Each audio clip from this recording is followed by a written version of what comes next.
Hi guys, my name is Sean. I'm a houseplant enthusiast from Jakarta, Indonesia. Welcome to Singapore Botanic Garden. Join me in a fully immersive botanical journey as we tour the amazing garden and many of its features, such as the Evolution Garden, where we learn about plant evolution and meet tons of cool ferns and cycads. Stick around to the end of the episode to see their huge collection of ginger family, which includes the costas, bananas, and calatheas. This is a visually pleasing, highly educational, and deeply relaxing episode that I'm very proud to present. Without further ado, let's get started.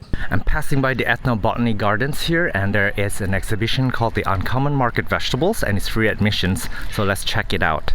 There are all these signs throughout this path. It's very nice and quiet and serene, but I really love that there's some information here.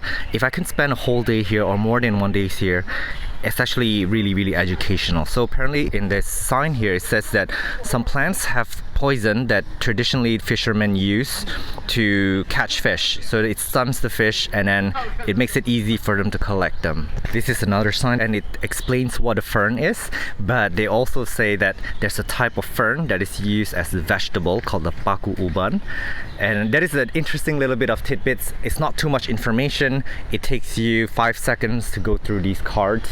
So for those of you who are plant lovers, and if you stop by Singapore, this is really a good place to connect with nature. Not only are you rewarded with all these beautiful landscaped plants, all this diversity that you can enjoy here, but there are so many information that are easily digestible, that is well curated, and this is really funny. This says that otters crossing, please give way. So this area is frequented by a family of smooth-coated otters with pups.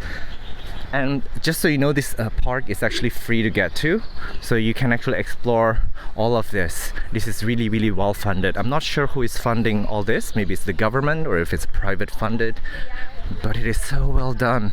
I'm in the Ethnobotany building, and this is really cool. It's really well done in here. It's a proper museum, and this is a little bit about the area that we just walked by. There's a map, so there's actually a lot of really nice enclosures with different features and educational information, which we did not have the time to go through, but I implore for you guys to please come here and spend some time. And here are some of the craft products created out of plants. I'm not going to spend too much time. So unfortunately, I have like a few episodes that I'm filming. I'm going to Gardens by the Bay. This is really well done, well curated museum. And we're going upstairs, but I just wanted to check out the Uncommon Market Vegetables just to see what they have, because this is a temporary exhibition, so it might not be here the next time I come back. Okay, so the exhibition is quite small, but it's really professionally done. There are some interesting information here, but I'm only going to zoom into one because I don't want this episode to drag on for too long, and that is the Tradescantia spatacea. And this is a very common Tradescantia that we see in our landscaping, and it's very inexpensive.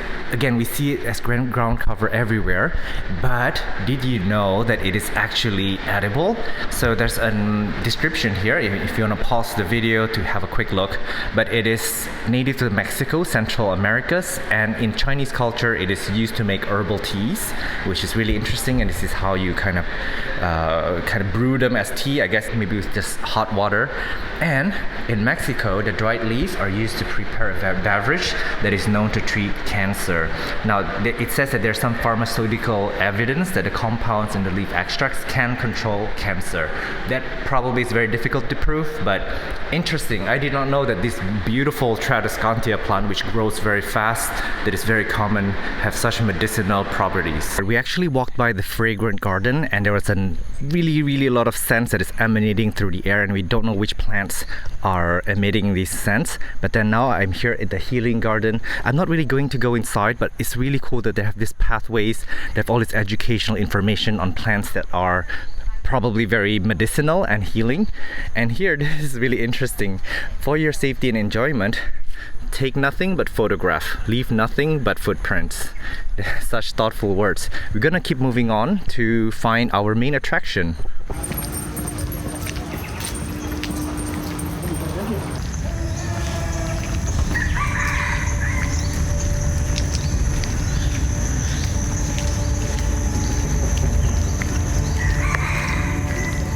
We are at the Evolution Garden and I'm losing track of time. I'm supposed to meet my family for lunch, but I don't think that's gonna happen. But here is the map of what we're going to walk through really quickly. So basically this is a walk through time to tell us the beginning of life, the evolution of plants, the rise of ferns, age of cycads. So we're gonna walk around real quick and I'm gonna point out any interesting things that I see. But this is a really cool feature here in this park. And again, this is free admissions. So you can come here, take the MRT here and just enjoy all these amazing, wonderful free botanical adventures. This is a really gorgeous fern. Look at that. And its fronds are putting out new fronds. This is really blowing my mind. Normally these fronds, they come out from like a stem or from the bottom of the ground, but this is coming from the end of a growth point here. Really interesting fern, and it's got such beautiful leaves. And as we enter the main pathways, you can already feel that we're immediately transported into another time. Oh my gosh, this is so stunning. Look at that view. And behind this bridge, amazing fern. Look at that huge fern and all these fronds that are actually coming out, and these pathways down below that we're gonna actually explore in a bit of time. But I wanted to show you that you do have this evolution timeline to tell us what happened here. So yeah, this is really good for kids or just to get perspective of how our plants came to be. Let's keep on walking. Yeah, I'm going to spend some time here, but this is interesting. So this is like the original text. Feel free to pause the screen if you want to read what it says, but this is probably trying to depict the Earth's atmosphere and I don't know how many million of years, 4,600 million years ago. And then here they talked about bacteria, about how life evolved. Really interesting science stuff. And by the way, Singapore is a really good place to take your kids to. There's a lot of science museums here, science centers that are very educational, very interactive, and also very fun. I used to come here as a kid, not this botanic garden, but all these science museums, because I did grow up in Singapore, so there were all these school excursions that took us to these museums, and I think I owe my science nerdiness to these museums and my curiosity for the natural world. So yeah, I definitely do recommend bringing your kids or bringing yourself here. You can come here as an adult to enjoy all these really wonderful science, how do you call it, science tourism? I don't know. Because when we think about vacations, most of us think about beaches and nightclubs and all that, but there's actually more to do when you travel the world. So yeah, I'm not gonna read that, but this is probably just what happens, and I'm gonna show you exactly the ambience here. And the smell is incredibly amazing. I can smell the moss. It's after the rain, so it smells a bit humid, cool, and you smell all this greenery. Oh, this is such a wonderful trail. Thank you so much for coming along with me on this trail. I'm actually quite alone right now, so I'm grateful to have this channel to be able to share these kinds of experiences. And actually these tree ferns that are providing us with excellent shade right now. Look at the trunk. This is huge. This is a very old fern perhaps, and it's putting out like young fronds, but the fronds are coming down from below, and this is what the fronds look like. So beautiful. Look at all these shade that we're getting from these ferns. I might have this fern. This might be the fern that I am rehabilitating, but I have a small one of these. But Weena, whom I did an episode with, I'm gonna link that video up above. She did explain a little bit about that fern. And here they talk about the rise of ferns, how they started out. And then the dinosaurs came right after. So ferns are the primary food source for the herbivore dinosaurs. Look at all those fronds coming into life. Wow, this is just stunning. Ferns hold a special place in my heart. Silver braid fern, very popular house plant. Beautiful foliage. Not the hardest to care for actually, pretty fast growing. I did lose mine, I don't know where mine went. This is another one. It's not in the best shape, but this is the Pteris ensiformis, if I'm not wrong. Really beautiful. Look at that. Stunning. Also a very good houseplant, but they do grow really fast and they can outgrow each other and strangle each other, so you kind of have to always propagate it. This is a weed fern that sometimes grow everywhere in our backyards and all that stuff. Beautiful. And I have a feeling these are also the type of ferns that are used commonly in like floral arrangements. Drinaria quercifolia or quercifolium, I can't remember. There's a lot of them here. They always put out these shields, which I really like, and all these amazing fronds. I wonder if that's the same species, but that looks like it's like runners creeping across the rock. The leaf looks similar, but it's not putting out those fronds. So I wonder if this is the same plant. I guess after the ferns, the cycads came next. There is a diagram here if you want to slow down to give you a kind of a timeline. This is the periods. That's Jurassic, which we are most familiar with around this time period. So cycads happened around this time during the Jurassic period. Interesting, and ferns are really, really long in the timeline. Yeah, feel free to pause the screen if you want to read a little bit more about them. And yeah, let's look at some cycads. The layout here is just so gorgeous. Look at that. I know next to nothing about cycads, but these are some ancient plants, and very endangered in some regions. Some of them are a little bit endangered. Look at that one, my goodness. That one is not doing well, but it's putting out a new frond that is very hopeful. Do you see a little bit of silver green in the middle? That is new growth, so maybe that is going to take off. I have a feeling that this rainy season might not be so good for them because they do hate water, but look at how beautiful this is. Wow. There's also like beautiful lines on the underside of the leaves. Beautiful parallel lines. And a little bit of edges here. I'm sure that can do a bit of damage to any animals. Oh no, it's actually quite soft. But yeah, these spikes might be to deter predators. Every turn here is beautiful, and I hope I don't spoil it for you guys who have not been here before. Maybe I should have given a spoiler warning.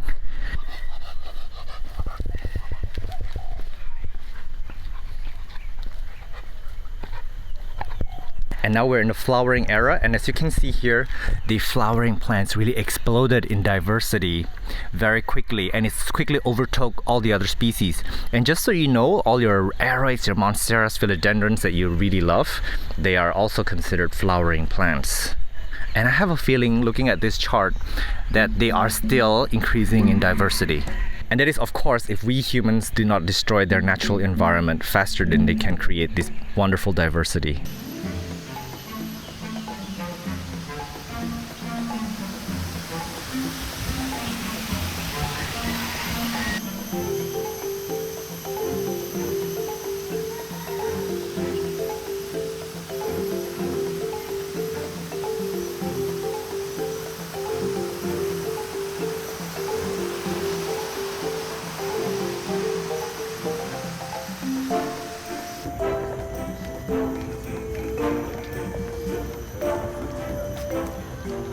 This is a Costus malortianus. Look at that really cool flower it's put out. And the leaves are really short and stubby, and I think fuzzy. I don't want to touch these plants because they are technically speaking public property, but everything is in bloom. But I really want to show you back there. So there's actually a kind of symphony orchestra place, and then behind it there's like a cool house. I don't know if you can see the glass house structure. That actually looks very exciting, but that is not our primary target today. So maybe it's something that you might want to check out if you're ever here in the Singapore Botanic Gardens. There's a lot of interesting heliconias. They all come in very different shapes, sizes, and flower colors. I'm just gonna get close to this one because it's the only one accessible by the path.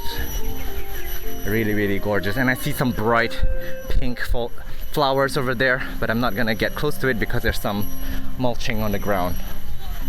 This is some yellow one. Yeah, I see now. This is actually a whole bed of different varieties of Heliconia. how amazing. I'm sure they all flower differently too. I can see from the leaves that they're slightly different species.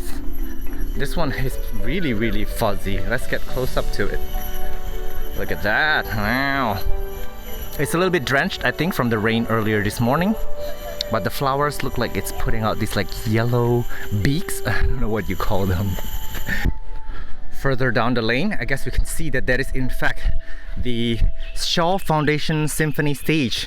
How amazing. There are people sitting around the bench and just this wonderful orchestra stage. I have a feeling that they might have some kind of live shows now and then. Feel free to check out their website to look at schedules and things like that. But what a cool feature to have orchestra in the middle of the Botanic Garden. And I also have a feeling that we are in the palm section, because in this walkway all we see are palms to our right hand side.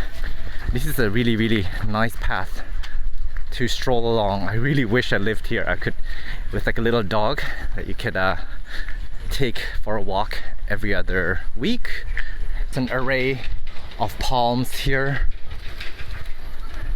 Really quite picturesque actually. This is really what a botanic garden should look like. That one is massive. That is huge. I hope that Singaporeans can feel thankful to have this kind of feature. And it's free to access for the public. If you haven't been here before and you're a Singaporean, you should probably come. I grew up here, but I must say that I've never actually been to the Botanic Gardens. Never had the chance. Let's get up close to it. Let's see. Oh, you're beautiful. Okay, it's like maybe not so happy that I got too close, but this is like an area in the center of the Botanic Garden, and the National Orchid Garden is actually what Ryan told us is most worth visiting, so we might do a dedicated episode here. But this public area here, this is so beautiful. Look at that, everyone's just hanging out here, chatting away, strolling. There are a lot. I see tourists here as well. I see locals. Now if you visit here, there's all these places that you can buy ice cream, snacks, and cold drinks. So don't worry about having to find like beverage to refresh yourself. I'm gonna help myself to some after I close this episode. There's calatheas and gingers, like I think maybe some of the bananas maybe here as well. This is the Chenanti. Let's see what they have here. Some anthuriums, they don't belong here. And then Stromanthe, Triostar, a lot of calatheas. These are probably known for their blooms. A lot of like other calatheas. I mean, they're technically speaking Jopertias now. And there seemed to be some event happening here. Look at this bed of calatheas. We're actually in deep shade now. So yeah, that bit of anthurium flower. And it's like restaurants here too. So if you wanna kind of hang out here. Oh, there's like a kid's birthday party or something. So yeah, this is really beautiful. This looks like a Stromanthe. This is really, really huge Heliconia. My gosh, this is a huge clump. But I wanted to show you this Taka, or the bat flower plant. This is not in the ginger family, if I'm not wrong, but it's known for these wonderful whiskers that come down. And this is what the flowers look like. It's my first time seeing this species because the leaves are quite average looking. Some of these plants in the same genus, they can actually put out spectacular leaves. This costus is freaking amazing. I didn't know that their flowers, this is how big the flowers are. And those blooms haven't come out yet, but you can see the ants are already helping themselves. Let me take that out. And yeah, costus, they're known for this spirally foliage that kind of spirals up. There's a lot of hybrids of costus. I guess they flower readily, so people do hybridize them quite easily. And I must say that they do have some wonderful Heliconia species here. Look at this. If you look up close at the inside of the flower, this is really cool. It's called the Musa ornata and called the pretty banana actually. Feel free to pause the screen if you want to read more. But this is what the flower looks like. How cute is that? And there's another one. There's a lot of bees trying to pollinate it, so I guess it is a very successful pollinator. Or is it a wasp? I think that's a wasp, not a bee. Now this is a type of, I don't know, Maranthaceae plant that I've not seen before. Let me look at the back. It does have that red back, but it's got massive leaves. Something tells me this is probably a Ternante, but I could be very wrong. Insane, there's like a bed of them here. I have a feeling this is what their small form looks like, and this is what they would look like in our houseplant pots. But their leaves can get absolutely massive. Are you ready to be blown away by this? So this is a banana. I don't know if I can find the ID for this, but these are all the tiny fruits that's come out. And keep going, keep going, keep going. It goes all the way down here. This is really crazy. But I think like the larger fruits are up here. It's like super crazy long. Look at that. And this here is the Costus erythrophyllus. This is actually a plant that many people ask about whenever I have it on the screen. It's got red underside, it's got dark foliage. If you grow this in lower light, the foliage is gonna be even darker than this, becoming almost black. They're actually very easy to grow, very easy to propagate, and they flower quite beautifully. This is the Jopertia undulata, and they're actually super tiny. Look at that. Look at the leaf size, and there's a whole bed of them here. They make really interesting ground cover actually. And I wonder what they are like if you pot them up. Let me show you again. They're very close to the ground. They're super tiny. So if you're strapped for space and you want some calatheas, maybe this is one that you might be stuck with. And it's got that maroon underside as well. The flowers, I also see some of them are in bloom. Super teeny tiny. This is actually very adorable. This is the Calathea warsawiskii. This is actually one of the hardest one to care for. It's got like very velvety leaves, so it might need more humidity, and it's also extremely spider mites prone. It might, oh, this is just dirty, but yeah, I always check under the leaves of Calatheas because they're so prone, especially this one. So some of them are already in bloom. Some of them are in bloom, but they have some wonderful velvety foliage. Really wonderful, and really nice red underside. So if you're confident with your regular Calathea care and you want to up your Calathea game, maybe this is one that you want to undertake. Now this one is rather beautiful. It says it's the Jopertia ecuadoriana. Look at how stunning the foliage is and how dramatic red that stalk is. And I'm sure, yeah, it's got a really dramatic red, almost crimson red, or maybe a bit of pink underside. Really stunning plant actually, but something tells me this is quite rare and maybe not so easy to care for. It's got that velvety finish too for a Calathea. Alright, I think I'm done filming this episode. I'm gonna close it off. We have seen way too many plants and I'm actually super late because I gotta go to that orchid gallery, orchid enclosure to film an episode, and then we're going to Gardens by the Bay. So stay tuned for the next few episodes. We're gonna be filming some really interesting contents for the next few episodes. Stay tuned for more botanical adventures. Take care now, everyone. Bye-bye. Thank you, Patreon members, for supporting the channel. Should you consider joining as a member, the Patreon link is Sean from Only Plants. It can also be found in this video description. I've started producing bonus contents for members. These include plant hauls, plant shopping, and mini bite-sized adventures. The same bonus contents will also be unlocked for you if you join to become a YouTube member of the channel. There is a monthly membership fee as small as a cup of coffee a month. Simply go to Only Plants channel page and click join. Your contributions help me grow the channel, do better content, and have a better quality of life. For that, I thank you from the bottom of my heart.